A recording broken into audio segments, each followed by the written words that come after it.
नमस्कार दोस्तों, स्वागत है आप सभी का संस्कार की ऑनलाइन क्लासेज में। मैं पवन स्वामी आपका हार्दिक स्वागत करता हूँ। पिछले वीडियो के अंदर हमने बात की थी आईपी पावलोव की, इवान पेट्रोविच पावलोव, रूसी शिक्षा शास्त्री, जिनका दिया हुआ सिद्धांत है अनुकूलित अनुक्रिया सिद्धांत। अनुकूलित अनुक्रिया सिद्धांत, इसको हम कह सकते हैं क्लासिकल थ्योरी कह सकते हैं, क्लासिकल थ्योरी कह सकते हैं, इसको शास्त्रीय सिद्धांत कह सकते हैं, शास्त्रीय सिद्धांत इसको कह सकते हैं, ठीक है ना। अनुबंधित अनुक्रिया सिद्धांत कह सकते हैं, अनुबंधित अनुक्रिया सिद्धांत इसको कह सकते हैं, ठीक है ना। इसके अलावा प्राचीन या पुरातन अनुबंध सिद्धांत इसको कह सकते हैं, ठीक है ना। अनुबंधित अनुक्रिया सिद्धांत इसको कह सकते हैं। इसके अलावा इसको संबंध प्रत्यावर्तन का सिद्धांत,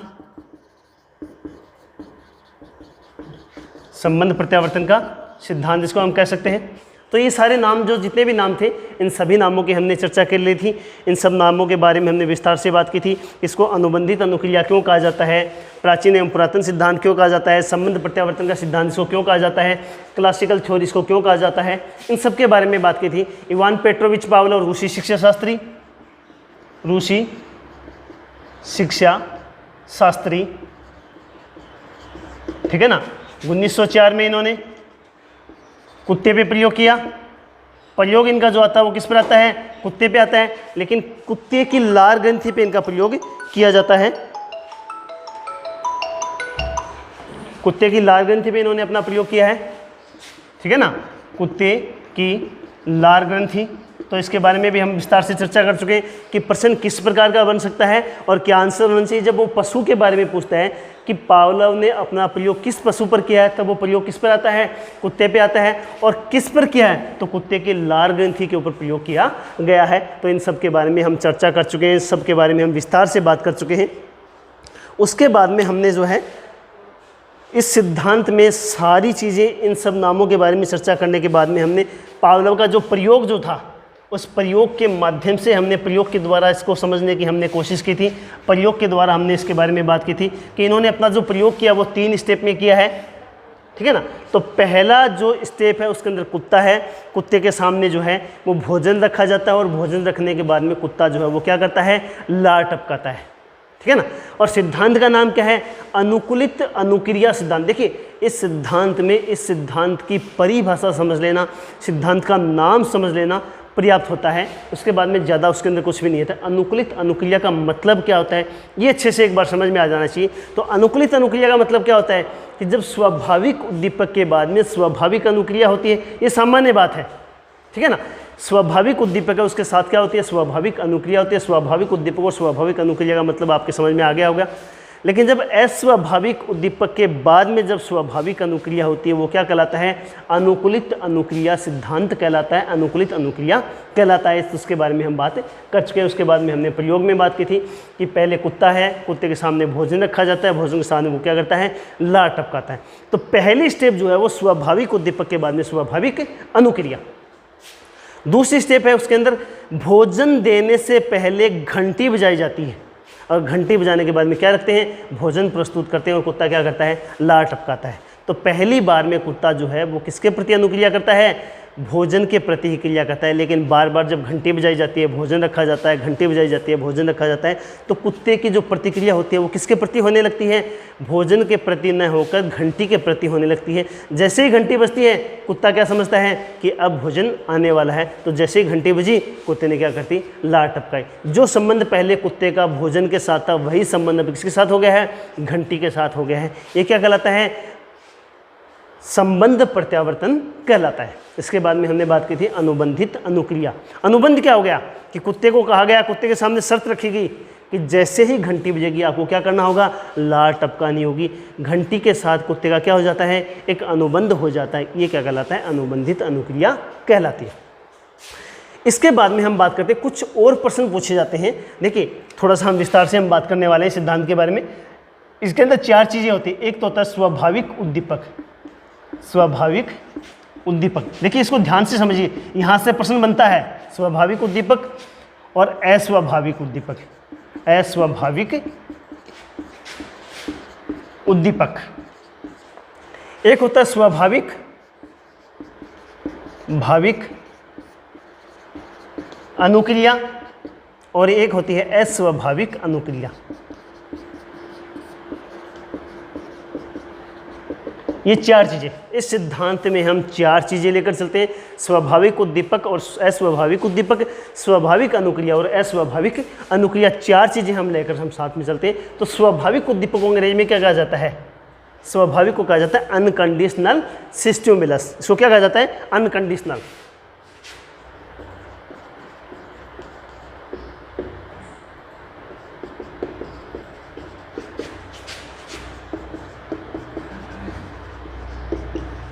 अनकंडीशनल स्टिमुलस।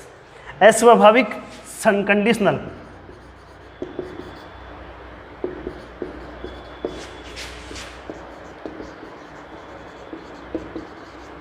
कंडीशनल। स्वाभाविक अनुक्रिया अनकंडीशनल रेस्पॉन्स। Unconditional response.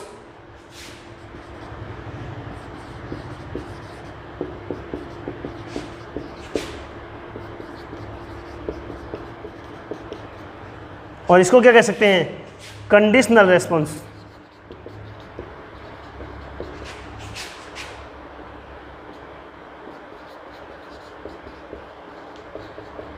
ठीक है ना। देखिए अनकंडीशनल स्टिमुलस, अन का मतलब नहीं है जिसके साथ कोई कंडीशन, जिसके साथ कोई शर्त नहीं रखी है, इसका मतलब वो क्या है? स्वाभाविक है, वो प्राकृतिक है, वो सामान्य है। इसको क्या कह सकते हैं? स्वाभाविक स्टिमुलस को क्या कहते हैं? उद्दीपक को क्या कहते हैं? स्टिमुलस। अनकंडीशनल यानी अन का मतलब जिसके साथ कोई कंडीशन नहीं है, वो क्या हो गया? अनकंडीशनल हो गया, कि वो क्या हो गया? स्वाभाविक। कंडीशनल जो शर्त के साथ है वो क्या हो गया? स्वाभाविक, अस्वाभाविक उद्दीपक। इसी प्रकार अनुक्रिया के साथ अनकंडीशनल रेस्पॉन्स, और इसको क्या कह सकते हैं? अस्वाभाविक कंडीशनल रेस्पॉन्स। अब इसको शॉर्ट फॉर्म में देखिए, यहाँ पर जो मेन चीज़ है वो कई बार क्या है? अस्वाभाविक और स्वाभाविक उद्दीपक की जगह इनकी शॉर्ट फॉर्म दे देता है, यू सी और एस। ये शॉर्ट फॉर्म देता है, शॉर्ट फॉर्म का यूज करता है अनकंडीशनल स्टिमुलस। और ये क्या करता है? C S conditional stimulus. और इसके साथ शॉर्ट फॉर्म क्या होगी? U C R. और इसको क्या कहते हैं? C R. अब इन चारों चीज़ों को स्वाभाविक, अस्वाभाविक उद्दीपक और अनुक्रिया, इसकी अंग्रेजी की कंडीशनल, अनकंडीशनल और conditional stimulus and response, UCS और सीएस, यूसीआर और सीआर, इन चारों को आप ध्यान से समझ लो, ध्यान से इसको आप ध्यान में रखो। इन चारों के आधार पर भी एक प्रश्न बनता है कि यहाँ पे स्वाभाविक और अस्वाभाविक की जगह ये दे देता है कि यहाँ पे देता है यूसीआर कौन सा है, यूसीएस कौन सा है, सीआर कौन सा है, सीएस कौन सा है। तो इस प्रकार का भी प्रश्न यहाँ पे पूछा जाता है। तो आपके समझ में आ गया होगा। अनुकूलित अनुक्रिया सिद्धांत इवान पेट्रोविच पावलोव के द्वारा दिया गया था। कौन सी सन दिया गया था? 1904 में दिया गया था। रूसी शिक्षा शास्त्री थे, नोबेल पुरस्कार प्राप्त करने वाले एकमात्र मनोवैज्ञानिक। इसके बाद में हम इसको आगे बढ़ते हैं। इसके बाद में कुछ ऐसी चीज़ें, ये चारों चीज़ें हैं, इनके लिए कुछ अलग अलग शब्दों का प्रयोग करता है और अलग अलग शब्दों का प्रयोग करके परीक्षार्थी को, एग्जामिनर जो है वो भ्रमित करने की कोशिश करता है। ठीक है ना। तो इनको हम जो है विस्तार से एक बार फिर से देखेंगे, थोड़ा सा इसके बारे में और चर्चा हम करेंगे।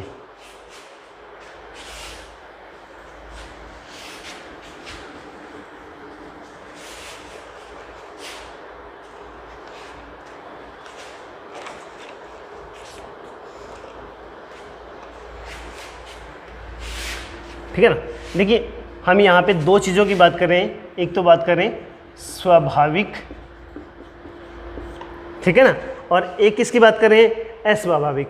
स्वाभाविक उद्दीपक और अनुक्रिया। देखिए यहाँ पर उद्दीपक, और ये क्या कर रहे हैं? अस्वाभाविक। अब इसको चार भागों में बांट सकते हैं, लेकिन इसको दो भागों में बांटकर हम सीधा सीधा करेंगे। ये स्वाभाविक उद्दीपक भी हो गया और स्वाभाविक क्या हो गया? अनुक्रिया भी हो गया। इसको हम क्या कहेंगे? स्वाभाविक उद्दीपक और स्वाभाविक अनुक्रिया, दोनों को एक साथ लेकर हम चलते हैं। स्वाभाविक उद्दीपक भी हो गया और स्वाभाविक क्या हो जाएगा? अनुक्रिया भी ये हो जाएगा। ठीक है ना, दोनों को एक साथ साथ। अब इसको स्वाभाविक को हम क्या कह सकते हैं? सामान्य कह सकते हैं, सरल कह सकते हैं, सहज कह सकते हैं, प्राकृतिक कह सकते हैं, ठीक है ना। यहाँ पे जो एक इम्पोर्टेंट जो नाम आता है वो आता है अनानुबंधित, अनानुबंधित। अब हम बार बात कर रहे थे स्वाभाविक उद्दीपक, और कई बार क्या करता है स्वाभाविक उद्दीपक की जगह वो क्या दे देता है अनानुबंधित उद्दीपक या अनानुबंधित अनुक्रिया, कोई सा भी नाम प्रयोग कर लेता है, उद्दीपक और अनुक्रिया। देखिए यहाँ पे उद्दीपक भी रहेगा और अनुक्रिया भी, यहाँ पे उद्दीपक और अनुक्रिया दोनों को एक साथ लेकर चल रहे हैं यहाँ पे, स्वाभाविक उद्दीपक और स्वाभाविक अनुक्रिया, ठीक है ना। तो एक नाम आया था अनानुबंधित उद्दीपक और अनानुबंधित अनुक्रिया। एक शब्द आता है अनानुकूलित, अनानुकूलित, ठीक है ना। अनानुबंधित शब्द का प्रयोग करता है और अनानुकूलित शब्द का भी प्रयोग करता है और अनानुबंधित शब्द का प्रयोग भी करता है। अब यहाँ पे अगर ये उद्दीपक है तो यू सी, और क्या हो जाएगा उद्दीपक है तो क्या हो जाएगा एस हो जाएगा, ठीक है ना। और ये अगर अनुक्रिया है तो यू सी आर हो जाएगा, ठीक है ना। समझ में आ गया ना आपको, U C S unconditional stimulus और U C R unconditional response. अगर ये अनुक्रिया है तो ये क्या हो जाएगा, अब इसको और क्या कह सकते हैं अनकंडीशनल, CONDITIONAL, अनकंडीशनल। अब यहाँ पे रेस्पॉन्स भी आ जाएगा और स्टिमुलस भी आ जाएगा, समझ में आ गया। तो यहाँ पे स्वाभाविक शब्द की जगह कौन कौन से शब्दों का प्रयोग कर सकता है एग्जामिनर भ्रमित करने के लिए, तो वो शब्द कौन कौन से हो सकते हैं, स्वाभाविक शब्द हो सकता है, सामान्य हो सकता है, सरल हो सकता है, सहज हो सकता है, प्राकृतिक हो सकता है, अनानुबंधित हो सकता है, अनानुकूलित हो सकता है, UCS और UCR।